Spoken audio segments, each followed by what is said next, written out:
Sounds like I'm interested in lots of things.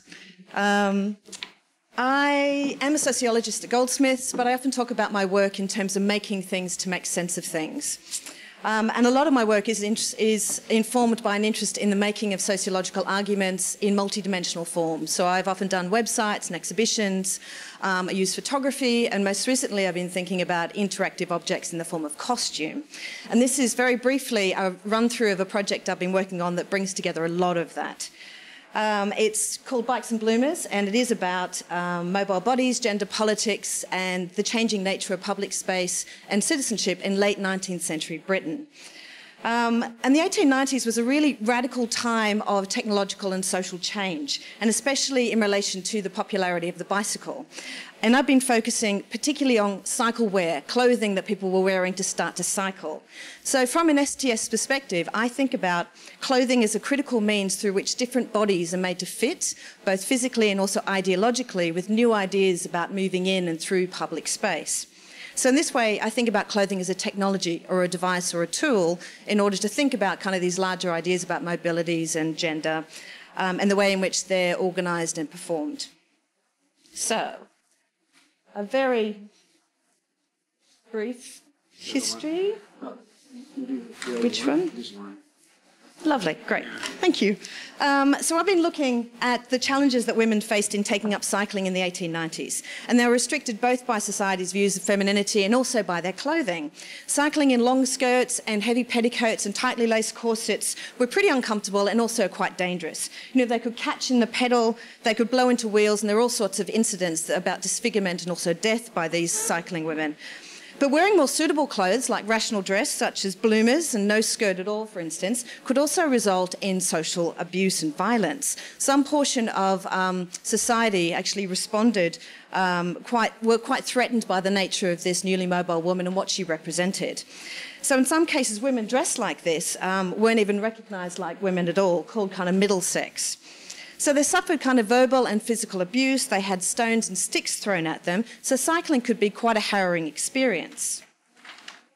But fortunately for us, nothing was going to stop women from cycling, and they put lots of strategies into place. Some women that I've been focusing on inventively responded to these challenges to their freedom of movement through their clothing, and they used all sorts of tools and skills available to them to enact social and political change.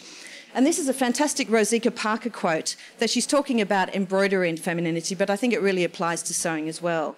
You know, she says, the art of embroidery has been the means of educating women into the feminine ideal and of proving that they've attained it, but it has also provided a weapon of resistance to the constraints of femininity.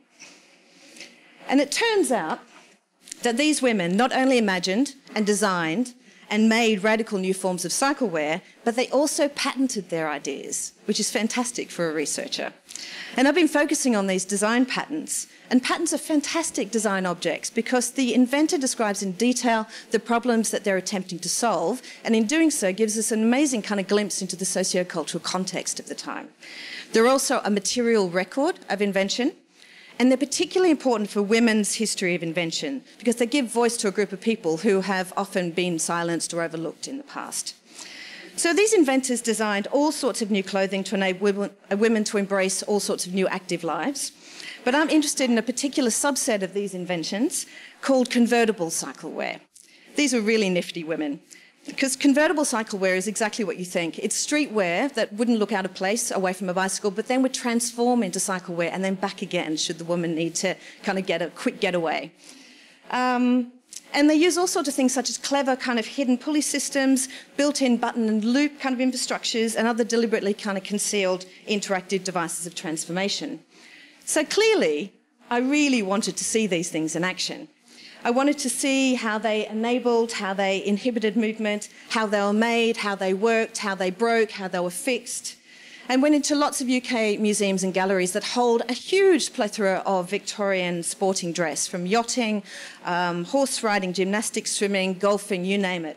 However, I've yet to find any of these convertible cycle wear costumes. Why? You know, cycle wear gets worn out, as most of us probably know who cycle. Not deemed valuable enough. Not often do you look at your worn out cycle wear and think a museum needs this desperately. There are also inventions hidden in plain sight. You know, these women did their job really well. You know, it's easy not to see them. And as I'll talk about very briefly, they also don't make sense off the body. You need a body in them to understand how they operate. And also, as we know, women's inventions haven't been particularly considered well in the past or remembered. But even if we had had access to them, chances are they probably wouldn't have let me put them on, which would have been disappointing. And also, these are garments designed for mobility, and they're about transforming. They're dynamic. They're dynamic, embodied, and sensuous character that might not be kind of interpretable from a distance. So you can imagine what I'm getting to.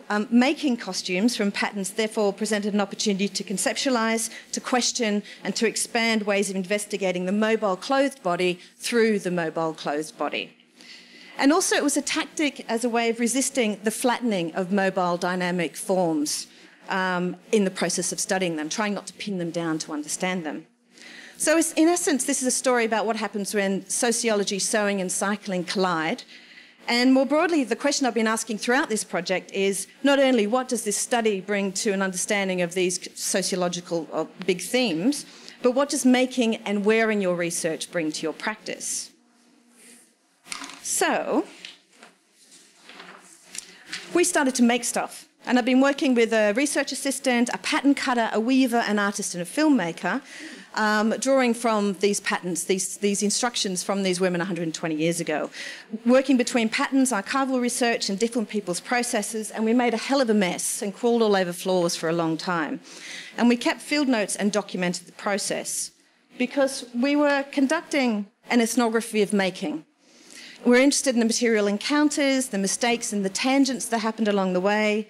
We had to make all sorts of decisions and interpret lots of things. You know, I've never built a pulley system into a skirt before. I've done lots of sewing, but that's been the first time I've done that.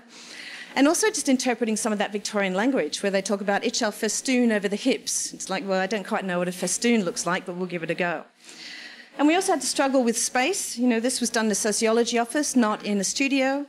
Had to deal with sewing injuries along the way. There's all sorts of things that happen that you need to think about. You didn't necessarily write into the project grant at the beginning. And also had to hold on to all these conversations and skills that were being developed. And throughout, we were interviewing the costumes, asking questions, exploring themes and emerging concepts, and trying them out in different places. And similarly to human subjects, they're both open and also recalcitrant as to what they'll tell you. So in total, we made 29 articles of clothing, which comprised 5 full costumes. These are in transformable state at this point. And each is built around a convertible cycling skirt that was patented by a British woman in the 1890s. So I normally perform this in costume and usually get up on a table and then transform it in order to kind of bring it to life, which I'm not doing now. So this is interesting to even see the ways in which I'm translating this through talk and pictures to you. Yeah, exactly this. So I've been exploring them in terms of storytelling devices, exploring what kind of wearing the archive means and does to my work, doing performances where we tell the stories about the inventors as the inventors through the genealogical research as well as the patterns and their particular, you know, their words.